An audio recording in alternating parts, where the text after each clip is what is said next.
Dalawang former players ng Lakers at Larry Nance Jr. yan ang ating pag-uusapan. Final seconds. Bryant for the win. Bang! Dalawa namang dating players ng Lakers ang maaari nilang ibalik sa kanilang lineup next season. Unahin na nga natin itong si Malik Beasley na naglaro ngayong season sa Milwaukee Bucks. Magiging free agent na nga ito sa off-season kaya pwede mag-offer ang Lakers ng nasa 5 million mid-level exception.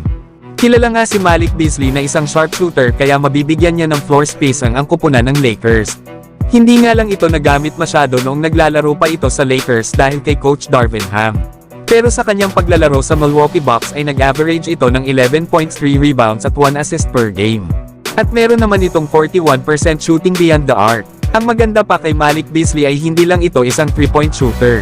Dahil kaya nga rin ito ang makagawa ng sarili niyang tira at may ability din ito sa mga catch and shoot. Kaya bagay na bagay ito sa playmaking skills ni LeBron at pagiging dominance ni Anthony Davis sa interior. Napanigurado na palagi itong mapapasahan nila LeBron at Davis sa 3-point area.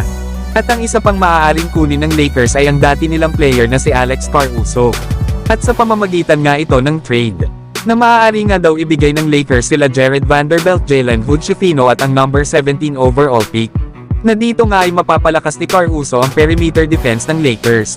Alam naman natin na isa si Alex Caruso sa mga excellent defender sa mga guard ng kalaban noong nanalo sila ng championship sa Lakers. At bagay na bagay nga itong kasama nila LeBron James at Anthony Davis. Kaya walang duda na lalakas talaga ang backcourt defense ng Lakers kapag nakuha nila si Alex Caruso. Lalo at ngayong season sa Chicago Bulls ay nag-average ito ng 10 points, 3 rebounds, 3 assists, 1 steal at 1 block per game. Na meron naman itong impressive na 40% shooting beyond the arc. Kaya solid na addition talaga si Alex Caruso para sa Lakers kapag ibinalik nila ito sa kanilang kupunan next season. Samantalang former Lakers na si Larry Nance Jr. natanong naman sa isang podcast patungkol sa kung ano ba daw talaga ang hinahanap ng Lakers sa isang head coach. Na para nga kay Larry Nance Jr. ay hindi daw sagot ang baguhan na head coach. Lalo at sa market nga daw ng Lakers ay mahirap ang makitungo. Dahil kapag nagkamali ka nga daw ay panigurado na may kalalagyan ka na possible kang alisin sa pagiging head coach. Kaya ang dapat daw kunin ng Lakers ay yung subok na head coach at meron talagang kapangyarihan na pangunahan ang kanilang kupunan. Yan nga mga idol ang mga sinabi ni Larry Nance Jr.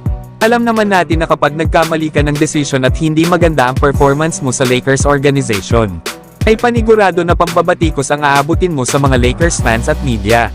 Na dito nga ay hindi nakikita ni Larry Nance Jr. na kaya ng isang baguhan na katulad ni JJ Redick ang maging head coach sa Los Angeles Lakers. Alam naman natin kung ano ang inabot ng mga nakaraang head coach sa mga fans ng Lakers. Na kahit nga ang mga players nila ay grabe ang pambabatikos na natatanggap kapag hindi maganda ang kanilang performance.